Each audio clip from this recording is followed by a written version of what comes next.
Hey, good morning. It's Tom. Welcome to the Tuesday Talk. I want to talk to you a little bit today about a story you may have seen over the weekend involving Reagan Moon. One of the things that we have things we can learn from that case, certainly.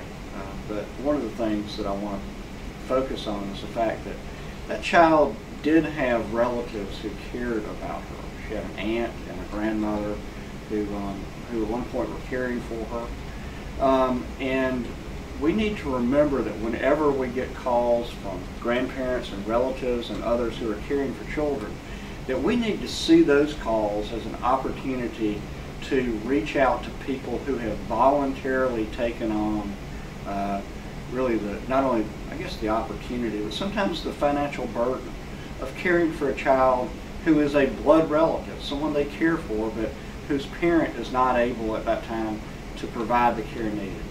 And so we, of course, I think in 2013 we had about 16% of our children who were being provided care for by kin. And that's a goal of ours in the past few years, that we've really tried to increase the number of kinship care providers. Whether they're in foster care and placed with a relative, or whether they're placed or simply staying with a relative and perhaps have temporary guardianship or a parental power of attorney. We know that there are many situations in which the best place for a child to be, if the child can't be with his or her mama or daddy, is to be with someone who is a blood relative. It reminds me of the old days. Sure, I grew up in a small town, as many of you did, when people weren't as mobile, so you might live in a town your entire life. And we, of course, often see that if mama or daddy couldn't care for you, that you'd have, Aunt Sally and Grandmama and Cousin Ben, and those folks would not only care for you and make sure that you were fed and comfortable, but they would also keep you out of trouble and help you grow up to be a responsible adult, which is what we want for all children.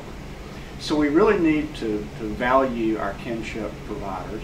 We have a kinship navigator program here at DFACS that is available to help all of those who are working to care for their relatives.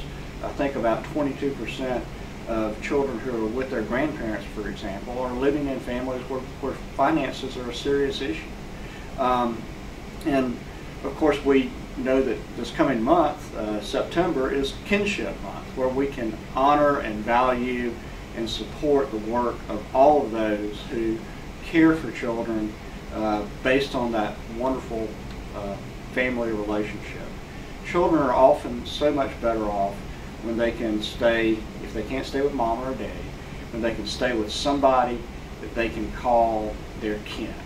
And that's what we want to promote. So if you have any questions about our kinship program, about what you can do to promote those who and support those who are caring for children who are their own blood relatives, let's do everything we can to reach out to those families to make sure that they're getting TANF and SNAP and Medicaid and all the other benefits that may help them maintain that child in their home.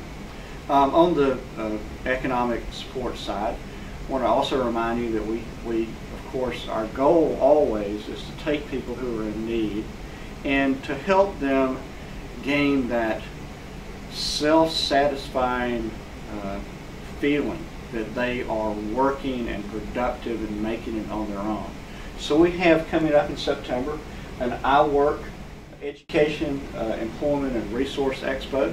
That'll be at the Atlanta Metropolitan State College, and I want to just tell you to please talk to your supervisors, talk to the folks here at the state office about that, and about how that can help all of us who are working to move people from a situation of dependency to a situation of self-sufficiency.